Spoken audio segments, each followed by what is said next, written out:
बिस्मिल्लाहिर्रहमानिर्रहीम। अस्सलाम वालेकुम। इलेक्ट्रॉनिक मीडिया के एंकर्स आप देख रहे होंगे कि एहतजाज कर रहे हैं। एहतजाज किस बात पे कर रहे हैं कि हमें झूठी खबरें चलाने पर हमें कोई जुर्माना ना हो। हम फेक खबरें चलाएं, जाली खबरें चलाएं तो हमें जुर्माना ना हो। असल में हुकूमत पाकिस्तान ने एक बिल पेश करना चाह रही है कि जिसमें वो मीडिया हाउसेस या वो चैनल्स जो जाली खबरें आवाम तक पहुंचाते हैं और बाज़ औक़ात बहुत ज़्यादा नुकसान होता है, तो उन्होंने एक बिल की कोशिश की है कि ऐसा बिल लाया जाए जिसमें अगर किसी ने झूठी खबर चलाई है तो उस पर भारी जुर्माना हो ताकि सबको सबक आ जाए। अब ये सारे मिल गए हैं क्योंकि जो एंकर हजरात हैं उन्हें पीछे जो तनख्वाह मिलती है, बड़ी बड़ी भारी भारी तनख्वाह वो मालिकान देते हैं, तो उन्होंने इनको कहा जनाब ये तो बड़ा मसला हो जाएगा क्योंकि इनकी सारी जो है वो चीज़ें चलती ही झूठ पर हैं। जितने बड़े एंकर्स हैं अक्सर ये झूठ बोल लेते हैं भाई हुकूमत चली जाएगी, 2 दिन के बाद हुकूमत ख़त्म हो जाएगी, DIGIS ने ये कहा और वज़ीर आज़म के घर में ये हो रहा है, फ़लाँ दुकान में ये हराम चीज़ हो रही है। हालांकि ऐसे ही फेक न्यूज़ होते हैं। अब पिछले दिनों एक न्यूज़ आई कि जनाब एक दुकान पर जो है ना वो हराम गोश्त बिक रहा है, यानी गधे का गोश्त बिक रहा है, इसलिए उस दुकान को लाहौर में बंद कर दिया गया।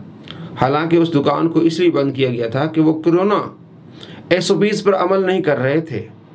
अब उस भाई का कितना नुकसान होगा जो इस फेक न्यूज़ पर, उसका तो लाखों करोड़ों का नुकसान होगा। तो ये बात बहुत अहम है कि अगर कोई फेक न्यूज़ दे, जाली खबर दे, उसको पकड़ा जाए ताकि इस तरह के चीज़ों का सद्देबाब हो। मुसलमानों का बहुत नुकसान हो जाता है, पाकिस्तान का नुकसान हो जाता है। बाहर से कोई बंदा आता है, तिजारत करना चाहता है, पाकिस्तान में कोई इन्वेस्टमेंट करना चाहता है, अगर उसे इस तरह का पता चल जाए कि फ़लाँ साहबी ने लिखा है जनाब 4 महीने के बाद हुकूमत पाकिस्तान ख़त्म हो जाएगी, ये हो जाएगा, वो हो जाएगा, जिस तरह लिखते हैं, तो उसने क्या इन्वेस्टमेंट करनी है यहाँ? नहीं। तो जाली चीज़ों को, जाली ख़बरों को इस तरह ख़त्म किया जा सकता है और अच्छा बिल है। लेकिन उसमें ये होना चाहिए कि अगर किसी ने किसी दुकान के बारे में, किसी शख्स के बारे में जाली खबर दी है और उसकी इज़्ज़त को साख नुकसान पहुंचा है तो आधा जुर्माना फिर उसको भी दिया जाए। और इसको इस्लाम सपोर्ट करता है। अल्लाह तबारक व तआला का फरमान कुरान मजीद फुरकान हमीद में सूरह अल हुजरात आयत नंबर 6 में अऊज़ु बिल्लाहि मिनश शैतानिर रजीम बिस्मिल्लाहिर्रहमानिर्रहीम या अय्युहल्लज़ीना आमनू इन जाअकुम फासिकुम बिनबइन फतबय्यनु, ए ईमान वालों अगर कोई फासिक खबर ले आए फतबय्यनु तो उसकी तहकीक करो, अन तुसीबू कौमन बिजहालतिन फतुस्बिहू अला मा फ़अल्तुम नादिमीन, तुम ऐसा कोई कदम उठा बैठो और बाद में तुम्हें अनजाने में बड़ा नुकसान कर बैठो किसी का, तो फिर तुम्हें नदामत उठानी पड़ेगी। तो इसलिए पहले तहकीक कर लिया करो।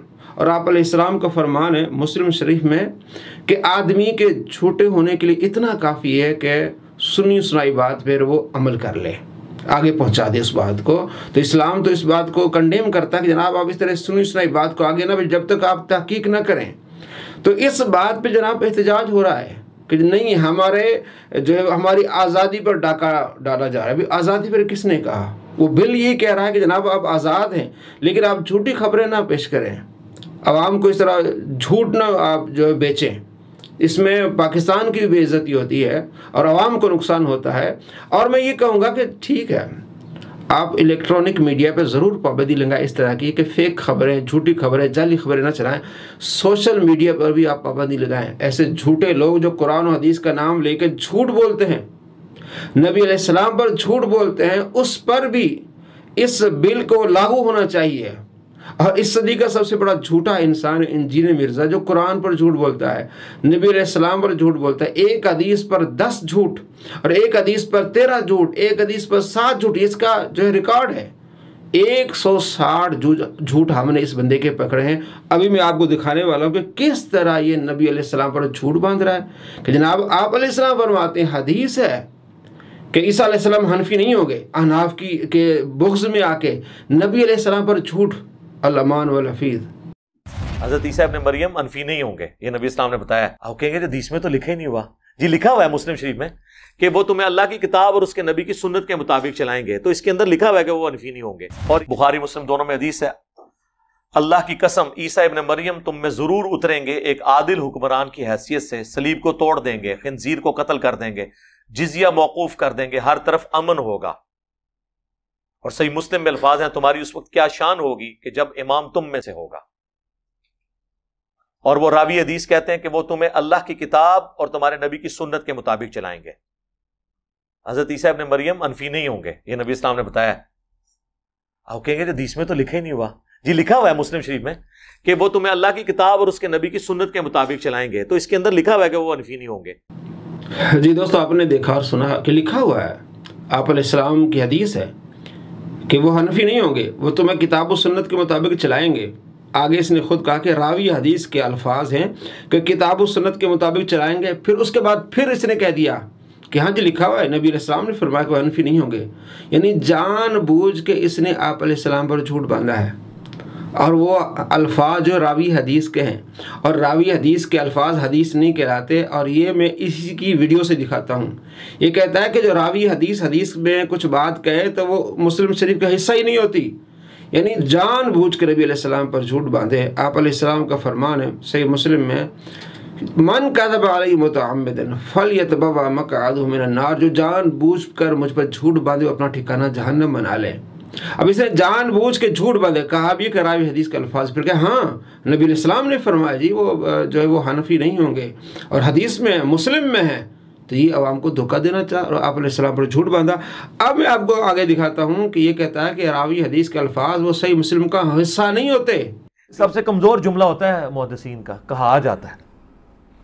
کہا جاتا تو بہت کچھ غلط ہے، سن آگے سننی، سند نہیں انہوں نے بیان کی۔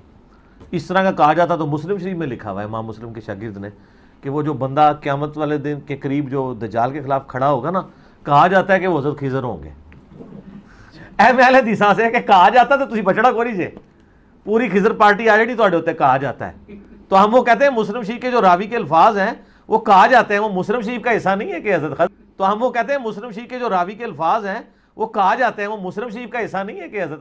تو آپ نے دیکھا کہ کہا جاتا ہے، یہ کہ راوی حدیث نے کہا کہ دجال کے مقابلے میں پہلا جو شخص آئے گا وہ خضر علیہ السلام ہوں گے، تو کہتا ہے یہ تو راوی حدیث کے الفاظ ہیں، یہ مسلم شریف کا حصہ نہیں ہے، کیونکہ اس کے موقف کے مخالف تھی یہ بات، اور یہ خضر علیہ السلام کے مخالف ہے یہ شخص۔ تو اب یہ کہہ رہا ہے کہ جناب راوی حدیث کے الفاظ مسلم شریف کا حصہ نہیں ہوتے، اور پہلے ویڈیو میں آپ نے دیکھا کہ اس نے کیا کہا، مسلم شریف میں جناب نبی علیہ السلام فرماتے ہیں کہ حنفی نہیں ہوں گے۔ کتنا بڑا جھوٹ، اور اپنے آپ کو اس نے کس طرح ایکسپوز کیا کہ واقعی بھی اس نے بتایا کہ میں اس صدی کا سب سے بڑا جھوٹا ہوں۔ تو ایسے لوگوں پر بھی پابندی ہونی چاہیے، جرمانے ہونے چاہیے کہ جو قرآن پر جھوٹ باندھے، نبی علیہ السلام پر جھوٹ باندھے، اس پر بھی بھاری جرمانے ہوں، تاکہ عوام کو پتہ چلے کہ واقعی بھی اس صدی کے بڑے جھوٹے انسان ہیں جو قرآن سامنے رکھ کے، حدیث سامنے رکھ کے نبی علیہ السلام پر جھوٹ باندھتے ہیں۔ تو ایسے جھوٹوں سے بچیے۔ میں نے آپ کو دکھائے دونوں کلپس کہ پہلے اس نے کہا کہ ہاں حدیث میں ہے، پھر اس نے کیا کہا جناب راوی حدیث کے جو الفاظ ہوتے ہیں وہ مسلم شریف کا حصہ نہیں ہوتے۔ دوستو ایسے جھوٹوں کو پہچانیں، اپنے ایمان کو برباد ہونے سے بچائیں۔ السلام علیکم ورحمۃ اللہ۔